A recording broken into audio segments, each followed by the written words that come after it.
जैन छोटे भैया एवं छोटी दीदी, जैसा कि आपको थंबनेल से ही पता चल चुका होगा, यह जो है प्रश्नावली 1.3 है। आज जो है हम लोग 1.3 के प्रश्न उत्तर को हल करेंगे, यानी प्रश्नों को हल करेंगे। देखिए प्रश्नावली 1.3 क्या है। पहला प्रश्न, सिद्ध कीजिए कि √5 एक अपरिमेय संख्या है। आपको ये सिद्ध करना है कि √5 क्या है, एक अपरिमेय संख्या है। यह प्रश्न जो है आपके बोर्ड एग्जाम में 2014 में पूछा जा चुका है, द्वितीय पाली में, 2015 के प्रथम पाली में पूछा जा चुका है और 2018 के द्वितीय पाली में पूछा जा चुका है। ठीक है, चलिए देखिए सबसे पहले यहाँ पे क्या करेंगे, माना कि √5 एक क्या है, परिमेय संख्या है। क्या है, परिमेय संख्या है। ठीक है, क्या है, परिमेय संख्या है। तो अगर परिमेय संख्या है तो √5 जो है P/Q होगा। 5 बराबर क्या होगा, P/Q होगा। P और Q कोई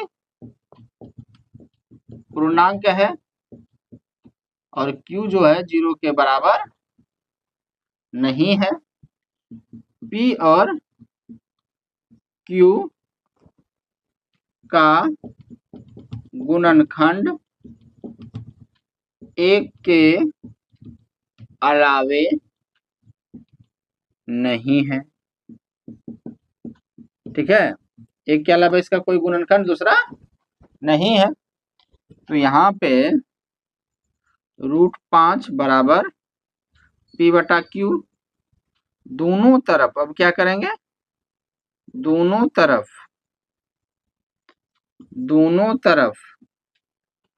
वर्ग करने पर, दोनों तरफ वर्ग करने पर √5 का वर्ग बराबर P/Q का वर्ग।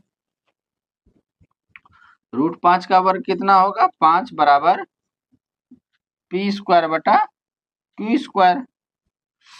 यहाँ पे कोना कोनी गुना करेंगे तो कितना होगा, 5Q² बराबर P²। ठीक है, 5 जो है P² को विभाजित करता है। अगर 5 जो है P² को विभाजित करेगा तो 5 जो है P को भी विभाजित करेगा, 5 P को भी विभाजित करेगा। ठीक है,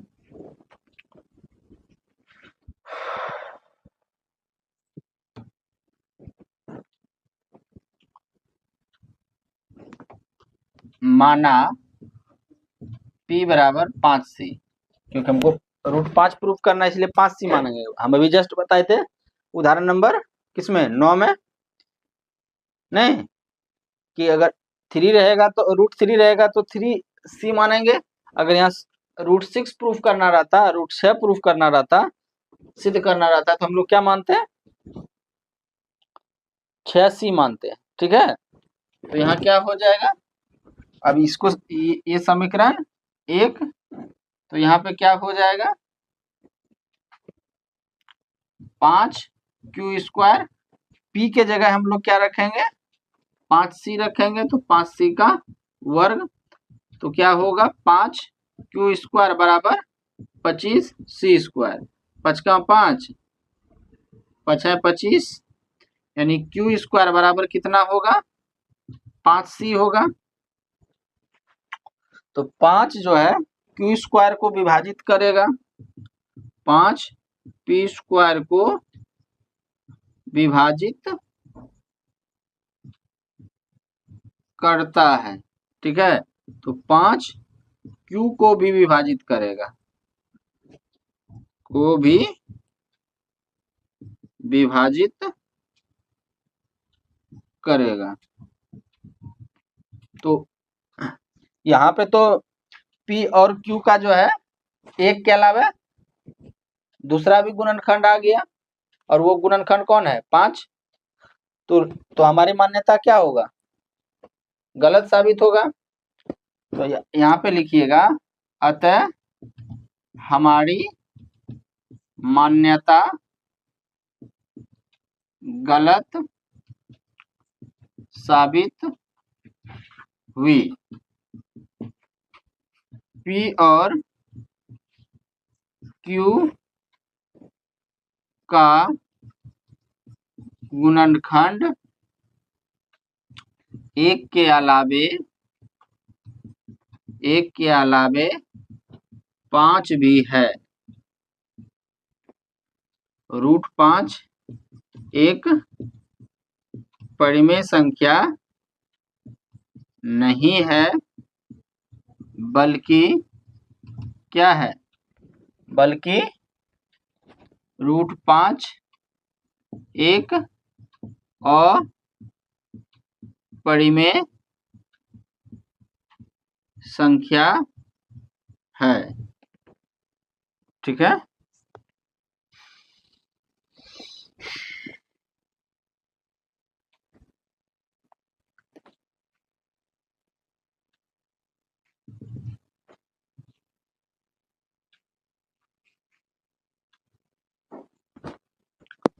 ठीक है, कोई दिक्कत? चलिए राइट डाउन कीजिए। चलिए अब जो है हम लोग दूसरा प्रश्न हल करते हैं। दूसरा प्रश्न क्या है? दूसरा प्रश्न है, सिद्ध कीजिए कि 3 + 2√5 एक अपरिमेय संख्या है। ये जो प्रश्न है आपके बोर्ड एग्जाम में 2012 में पूछा गया है, 2019 में के द्वितीय पाली में पूछा गया है, और 2022 के द्वितीय पाली में ये जो है पूछा जा चुका है। ठीक है, तो सबसे पहले यहाँ पे हल लिखेंगे, उसके बाद क्या करेंगे? माना कि 3 + 2√5 एक क्या है? परिमेय संख्या है। क्या है? परिमेय संख्या है। तो 3 + 2√5 बराबर क्या होगा? P/Q होगा।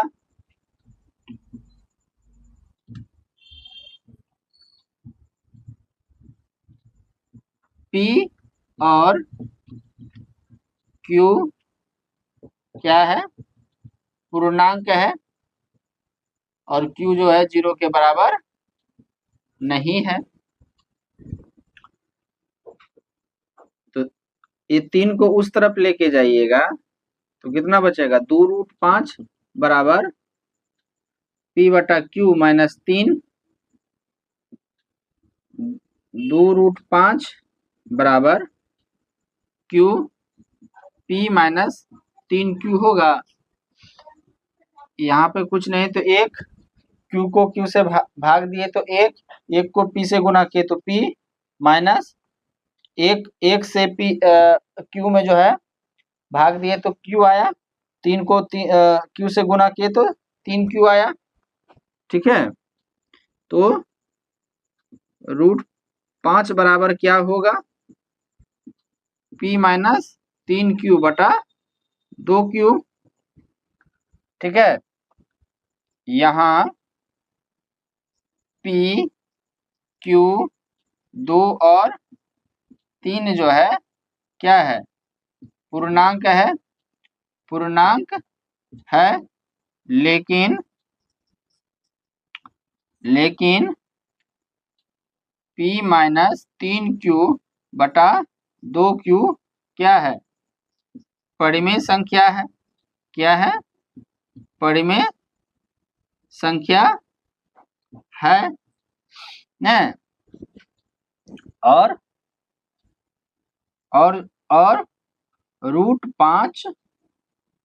√5 एक क्या है?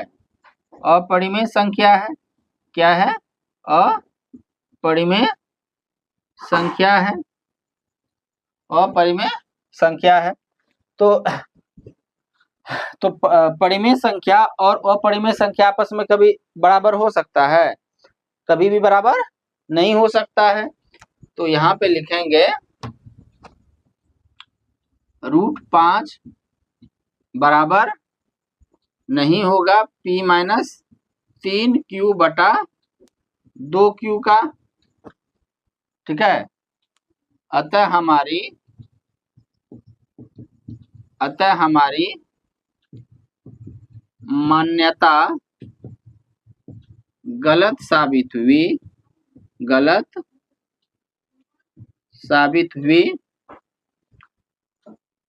3 + 2 √5 एक परिमेय संख्या नहीं है, बल्कि 3 + 2 √5 एक अपरिमेय संख्या।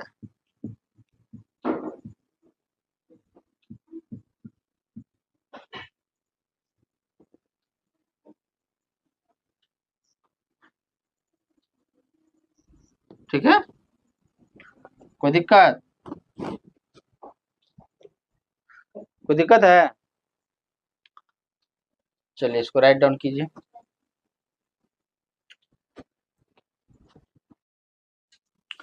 चलिए प्रश्नावली 1.3 का तीसरा प्रश्न हल करते हैं। अब तीसरा प्रश्न क्या है? सिद्ध कीजिए कि निम्नलिखित संख्याएं अपरिमेय हैं। 1/√2, 7 √5 और 6 + √2। ठीक है, ये क्या है? अपरिमेय संख्या है। ये आपको करना है, क्या है? सिद्ध करना है। पहला पहले करते हैं। तो सबसे पहले क्या मानते हैं? माना कि 1/√2 जो है वो क्या है? एक परिमेय संख्या है। अगर ये परिमेय संख्या होगा तो ये P/Q के रूप में होगा। P और Q क्या है?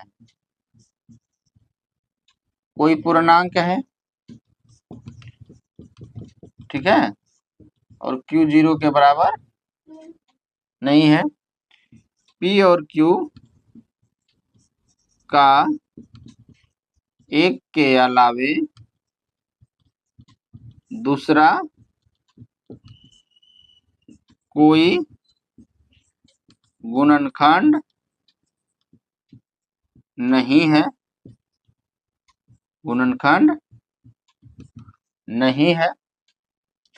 ठीक है, P और Q का कोई एक के अलावा दूसरा कोई गुणनखंड नहीं है। अब देखिए यहाँ पे 1/√2 बराबर P/Q। अब यहाँ पे कोना कोनी गुना करेंगे तो Q बराबर कितना होगा? ठीक है, अभी लगाएंगे। ठीक है, अब क्या करेंगे? दोनों तरफ वर्ग करने पर वर्ग कीजिएगा तो क्या होगा? Q का होल स्क्वायर बराबर √2 P का होल स्क्वायर बराबर क्या होगा? Q square equal to 2P square. ठीक है, देखिए यहाँ पे जो है आपका आया क्या?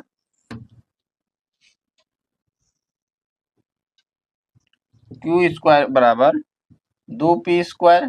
ठीक है, 2 जो है क्या करेगा? Q स्क्वायर को विभाजित करता है। 2 जो है Q स्क्वायर को विभाजित करता है तो 2 जो है Q को भी विभाजित करेगा।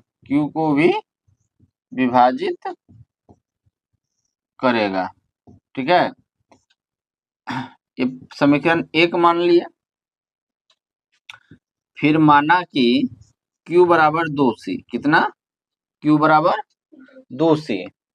तो यहाँ क्यू के जगह जो है 2c रख देंगे तो 2c का वर्ग बराबर 2p स्क्वायर।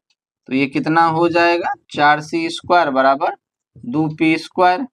तो ये कट गया तो 2, तो 2c स्क्वायर बराबर p स्क्वायर। तो 2 जो है p स्क्वायर को विभाजित करता है, ठीक है। और 2 जो है p को भी विभाजित करेगा, ठीक है। तो देखिए यहाँ पे मानना था कि p और q का क्या है, एक के अलावा कोई दूसरा गुणनखंड नहीं है, लेकिन यहाँ जो है, लेकिन यहाँ p और q का गुणनखंड 2 भी है, क्या है 2 भी है, ठीक है। तो हमारी मान्यता क्या होगा, गलत होगा। अतः हमारी मान्यता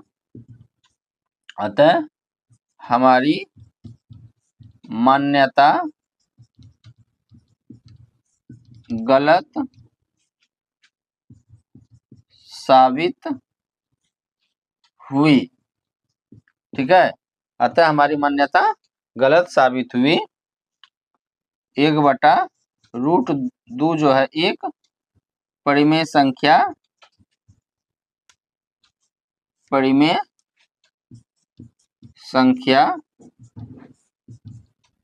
नहीं है, बल्कि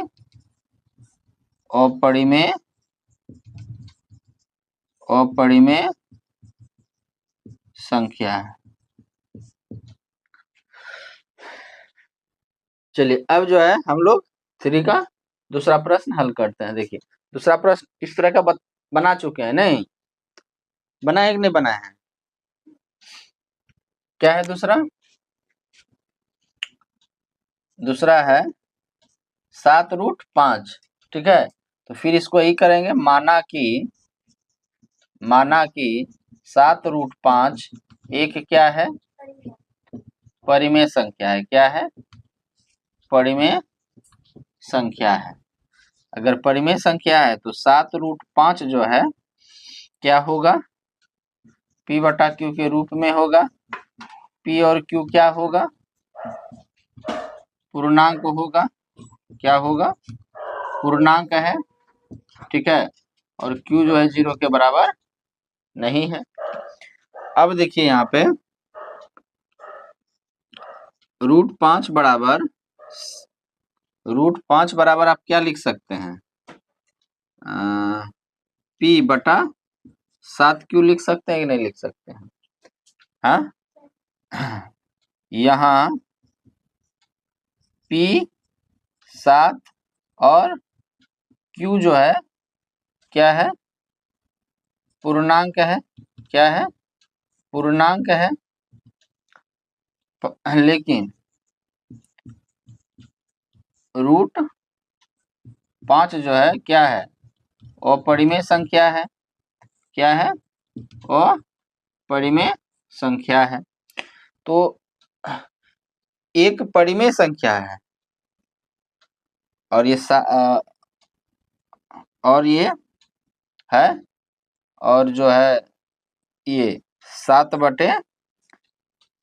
नहीं है, p/7q जो है वो क्या है, परिमेय संख्या है। क्या है, परिमेय संख्या है। एक परिमेय संख्या है और एक अपरिमेय संख्या है। ये कभी आपस में इक्वल हो सकता है, कभी भी बराबर नहीं हो सकता है। तो √5 बराबर नहीं है p/7q के। नहीं, √5 जो है बराबर नहीं है किसके, √5 बराबर नहीं है p/7q के। अगर बराबर नहीं है तो क्या लिखेंगे हम, अतः हमारी मान्यता गलत साबित हुई। ठीक है, और 7√5 एक परिमेय संख्या नहीं है, बल्कि क्या है, अपरिमेय संख्या है। ठीक है, चलिए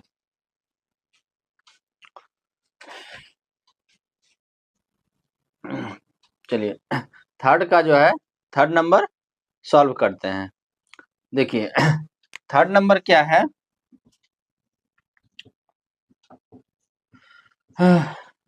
6 प्लस रूट 2 है। क्या है, 6 प्लस रूट 2 है। तो माना कि 6 प्लस रूट 2 जो है ये क्या है, परिमेय संख्या है।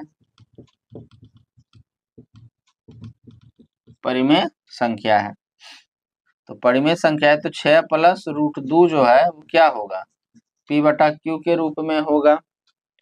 ठीक है, P और Q क्या है, पूर्णांक है, पूर्णांक है, और Q जो है 0 के बराबर नहीं है। तो 6 प्लस रूट 2 बराबर P बटा Q, तो रूट 2 बराबर P बटा Q माइनस P क्या हो जाएगा, यहाँ पे P माइनस 6 क्यूब हो जाएगा। 1 से Q में भाग देंगे तो Q, और 6 into Q, 6 Q root 2 P 6, और Q जो है क्या है, पूर्णांक है, लेकिन P माइनस 6Q बटा Q जो है क्या है, परिमेय संख्या है। क्या है, परिमेय संख्या है। ठीक है, लेकिन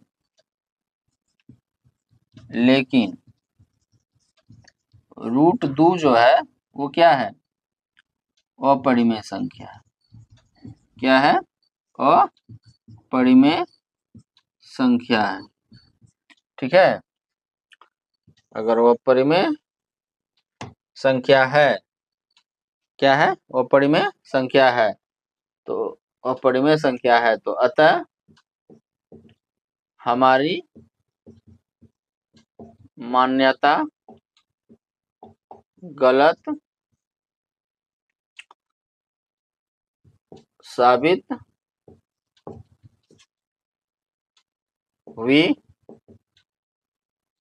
6 प्लस रूट 2 जो है एक परिमेय संख्या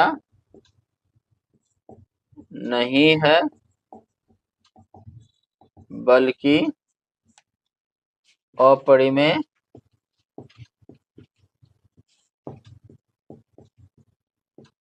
संख्या।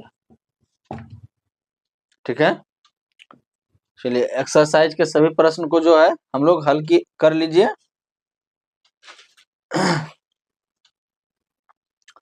हम लोग जो है सभी प्रश्नावली के सभी प्रश्न को हल किए। कम से कम नहीं भी तो इसको 5 बार अपने से बनाइएगा, ऐसे से नहीं कीजिए, कम से कम 5 बार।